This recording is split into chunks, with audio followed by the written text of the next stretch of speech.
Dan Berlin, the Sports Junkie, and I must admit, I'm pretty honored and privileged right now. I'm joined here by NHL Hall of Famer Gilbert Perreault. Gilbert, thanks for taking the time to talk to me today.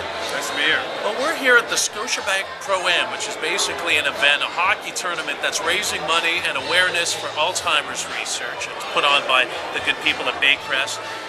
But I'm interested to know, Gilbert, this is your 5th year participating in this event. What does it mean to you to ultimately have a chance to give back, be a part of this great event? Well, it's always great to come back and be part of it. It's for a great cause, and really enjoy the weekend. I mean, it's a lot of fun, and we got a good give us a chance to meet the players that we did play against during all the years.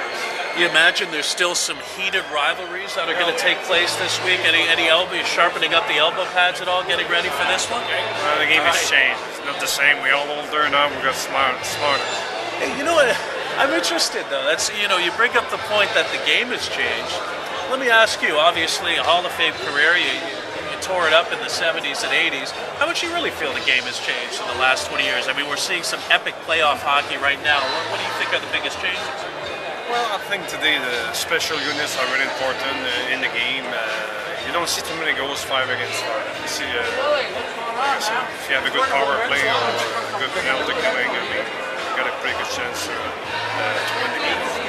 Now, I know you never had the opportunity to win a Stanley Cup during your career, but when you look back now, and I mean a storied career, what stands out for you is ultimately the highlight, if you could name one, that you remember and look back most fondly upon?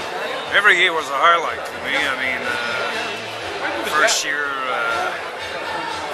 Buffalo, it was amazing. The fans were unbelievable for the first year of the franchise. After that, if you look every year, the third year we were in the playoffs, 5th year in the final. So from 75 to 80, 83, 84, I think we had some great years in Buffalo. I really enjoyed my time over there. It was great to see in the playoffs this year, obviously with all the uniform changes that we see over the year, that the team seemed to want to go back to the old great logo on center ice that you guys obviously made famous. Well, I really enjoyed the old logo.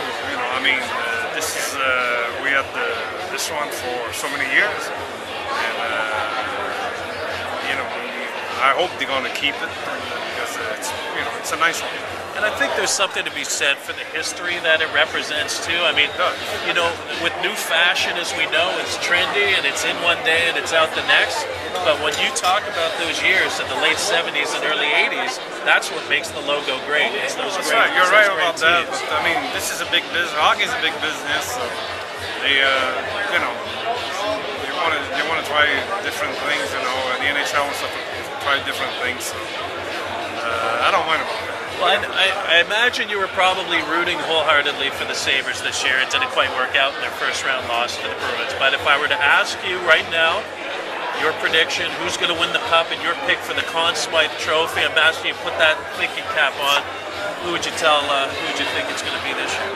This thing's going to win. You never know, In playoff, if you look at the first series, the first 3 teams finished first, second, and third. I mean, they out. I mean, it's amazing. Playoff it's a different season, and if you look at it this year, that's what it is. Well, there you have it. The boldest prediction of the night coming from Mr. Gilbert Perreault. Thank you so much. That's Dan Berlin for the Sports Junkie and for Paxos.com.